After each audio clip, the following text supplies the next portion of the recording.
নমস্কার, দেখছেন talk to Bangla. আমি অভিষেক রয়েছে আপনাদের সাথে। এই মুহূর্তে যে খবর নিয়ে উপস্থিত হয়েছি, উত্তরপ্রদেশে অযোধ্যাতে তো বিশাল করে দীপোৎসব পালন হয় এবং সেই খবর আপনাদের আগেই জানিয়েছিলাম। এবারও সেই দীপোৎসব পালন হয়েছে এবং সেখানে যাননি দুজন উপমুখ্যমন্ত্রী, সেই খবর আপনাদের আগে দিয়েছি। কিন্তু যে করুণ ছবিটা উঠে এলো আমাদের দেশের, সেই ছবিটাকে আমরা সরিয়ে রাখবো কিভাবে, এই প্রশ্নটাই উঠেছে এবং এই প্রশ্নটা তুলেছেন উত্তরপ্রদেশের প্রাক্তন মুখ্যমন্ত্রী অখিলেশ যাদব এবং আপ নেতা সঞ্জয় সিং। এবং সেই ছবিগুলো দেখলে সত্যি আপনাদের করুণা হবে। এই যে একটা বিশাল দীপোৎসব রাজ্যের মুখ্যমন্ত্রী যোগী আদিত্যনাথ পালন করছেন, তার আড়ালে লুকিয়ে থাকা ছবিটা কিন্তু কখনোই ভালো লাগার মতন নয়। এই দীপোৎসবে 26 লক্ষ প্রদীপ জ্বালানো হয়েছে এবং প্রত্যেকবারই চেষ্টা করা হয় যাতে আগের বারের জ্বালানো দ্বীপের সংখ্যার থেকে এবারে জ্বালানো দ্বীপের সংখ্যা বেশি হয় এবং সেগুলো প্রত্যেকটা মিডিয়া চ্যানেল থেকে পেপারে প্রতিবার লেখা হয়। এবং অবশ্যই এই যে দীপোৎসব, সেটা আগে উত্তরপ্রদেশে অযোধ্যাতে হতো না। অযোধ্যাতে এই ধরনের দীপোৎসব শুরু করার পেছনে যিনি রয়েছেন, তিনি রাজ্যের মুখ্যমন্ত্রী যোগী আদিত্যনাথ। অবশ্যই একটা পজিটিভ দিক সেটা। এবং অযোধ্যার মতন জায়গায় দীপোৎসব যেভাবে পালন করা হয়, সেটা অবশ্যই প্রচুর মানুষ সেখানে জড়ো হন, সারা প্রদেশ থেকে মানুষ আসেন এবং উত্তরপ্রদেশ বহু বড় স্টেট, সেখানে বিভিন্ন জেলা থেকে মানুষ আসেন এই একটা দিন উদযাপন করতে, দীপাবলির রাতটাকে উদযাপন করতে। সেটা অবশ্যই খুবই আনন্দের একটা ছবি। কিন্তু তার সঙ্গে যে ছবিটা উঠে এসেছে, সেটা আপনারা দেখতে পাচ্ছেন এই মুহূর্তে ভিডিওটা, এবং তার সঙ্গে একটু ব্যাখ্যা করি। অখিলেশ যাদব সরাসরি যে ভিডিওটা পোস্ট করেছে, সেখানে দেখুন যে বহু মানুষ আসছেন এবং যে প্রদীপ জ্বালানো হয়েছে, সেই প্রদীপের তেল সেটুকু তারা কুড়িয়ে একদম তাদের যে বিভিন্ন বাসন নিয়ে এসেছেন, কেউ বোতল নিয়ে এসেছেন, সেগুলোতে নিয়ে যাচ্ছেন। তার কারণ তাদের বাড়িতে সর্ষের তেলের অভাব। সর্ষের তেল তারা এইভাবে কালেক্ট করছেন। অর্থাৎ 26 লক্ষ প্রদীপ জ্বালানো হয়েছে, 26 লক্ষ প্রদীপের সেই পরিমাণ সর্ষের তেলও জ্বালানো হবে। কিন্তু সেই সর্ষের তেল অলরেডি জ্বলে গিয়েছে, কিন্তু তাতে কারোর কিচ্ছু যায় আসে না। আমাদের দেশের মানুষের অর্থনৈতিক অবস্থা এইভাবেই রয়েছে যে তারা জ্বলে যাওয়া তেল সেটাকে পরোয়া করে না। তারা সেই তেলটুকু কালেক্ট করতে চায় তাদের পরের দিনের রান্নার কাজে লাগবে বলে। এবং বহু মানুষ এসছেন, দেখুন প্রত্যেকের হাতেই একটা না একটা বাসন রয়েছে কিংবা একটা না হয়তো বোতল রয়েছে। সেই বোতলের মধ্যে তারা সেই তেলটাকে ভরছেন এবং তারা কালেক্ট করে নিয়ে যাচ্ছেন। এই ছবিটা উঠে আসা কিন্তু কখনোই কাঙ্ক্ষিত নয়। তাহলে সেই ক্ষেত্রে, সেই রাজ্যের ক্ষেত্রে 26 লক্ষ প্রদীপ জ্বালানো কিংবা এই মহা ধুমধাম করে বিশাল ভাবে এই যে দীপোৎসব পালন করা হলো, সেটা কতটা জাস্টিফাইড হলো, এই প্রশ্ন তুলছেন রাজ্যের প্রাক্তন মুখ্যমন্ত্রী অখিলেশ যাদব। এবং তার সঙ্গে গুরুত্বপূর্ণ যেটা ফ্যাক্টর কাজ করছে, এই দীপোৎসব শেষ হতে না হতেই আমরা সাধারণত যা জানি যে দীপাবলির সন্ধ্যেবেলা থেকে দীপাবলির রাত পর্যন্ত যে প্রদীপ আমরা জ্বালাই, সেটা জ্বালিয়ে রাখি। সেই প্রদীপটা আমরা জ্বালিয়ে রাখি এই প্রত্যাশায় যে সমস্ত অন্ধকার কেটে যাবে এবং যতক্ষণ না পর্যন্ত পরবর্তী দিন আসছে, ততক্ষণ আমাদের বাড়ির এই প্রদীপটা জ্বলে সমস্তটাকে আলো করে রাখবে। এবং সেখান থেকেই ভগবান রাম তার যে জায়গাটা থেকে, সেই হিস্ট্রিটা এইরকম ভাবেই ছিল। এবং অযোধ্যার মতন জায়গায় অবশ্যই এই দীপোৎসবের মাহাত্ম্যটাই অন্যরকম। কিন্তু এই যে প্রদীপ জ্বালানো হয়েছিল গতকাল, সঞ্জয় সিং আপ নেতা এবং সাংসদ তিনি একটি ভিডিও পোস্ট করেছেন। সেখানে দেখা যাচ্ছে ঝাঁটা দিয়ে সেই প্রদীপগুলোকে সরিয়ে নিয়ে যাওয়া হচ্ছে।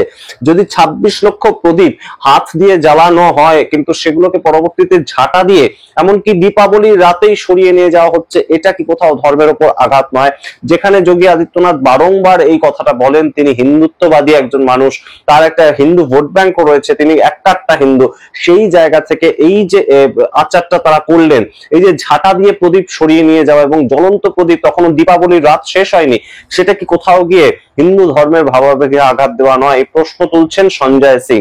এবং অবশ্যই তার সঙ্গে যে ছবিটা উঠিয়ে এনেছেন অখিলেশ যাদব, সেটা তো অবশ্যই এই মুহূর্তে চর্চার মধ্যে চলে এসেছে।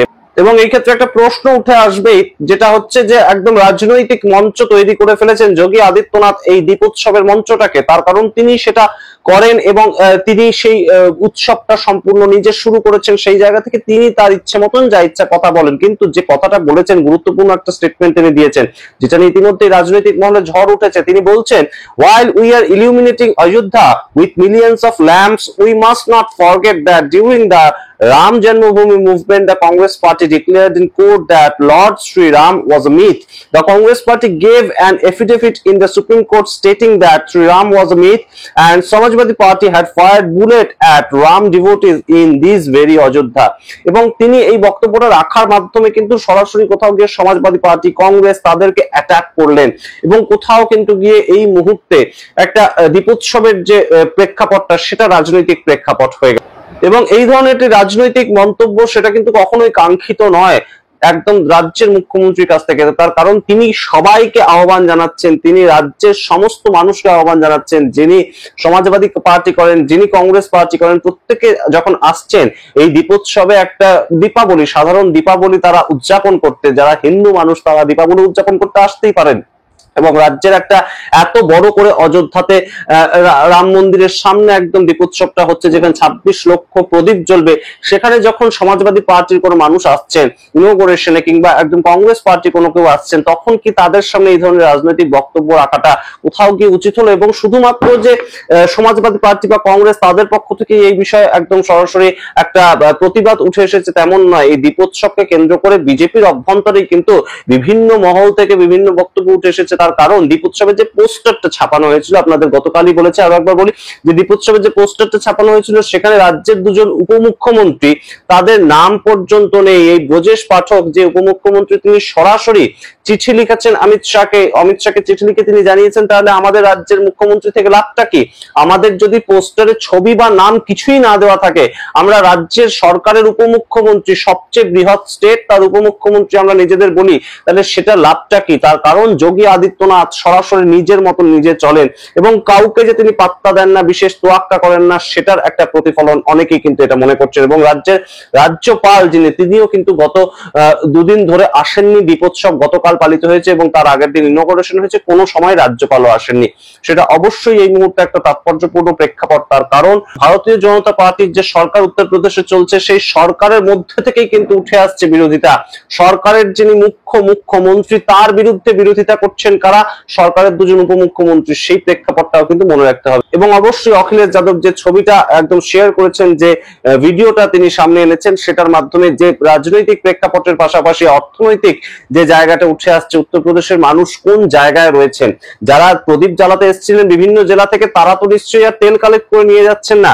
সুতরাং অযোধ্যার চারপাশে সাধারণ যে মানুষ, তাদের অর্থনৈতিক প্রেক্ষাপটটা, তাদের অর্থনৈতিক পরিস্থিতিটা, সেটা নিয়ে উত্তরপ্রদেশ সরকার কি কিছু ভাবছে?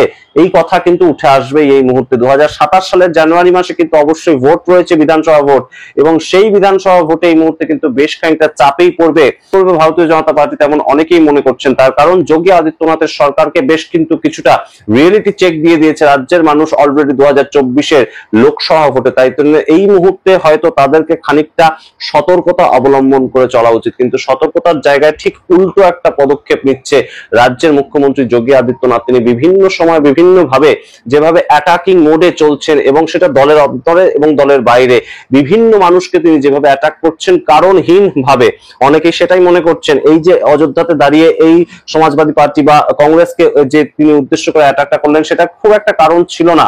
এবং সেইগুলো কিন্তু করে তিনি কোথাও গিয়ে নিজের যে গ্রহণযোগ্যতা সেটা অনেকটা কিন্তু সরিয়ে রাখছেন, কিংবা সাধারণ মানুষের থেকে তার যে দূরত্ব সেটা কিন্তু অনেকটা বুঝিয়ে দিচ্ছেন। আপনারা সামগ্রিক রিপোর্টের ভিত্তিতে কি মনে করেন অবশ্যই কমেন্ট বক্সে কমেন্ট করুন। দেখতে থাকুন টক টু বাংলা। অবশ্যই টক টু বাংলা ইউটিউব চ্যানেলকে সাবস্ক্রাইব করে দিন। ধন্যবাদ।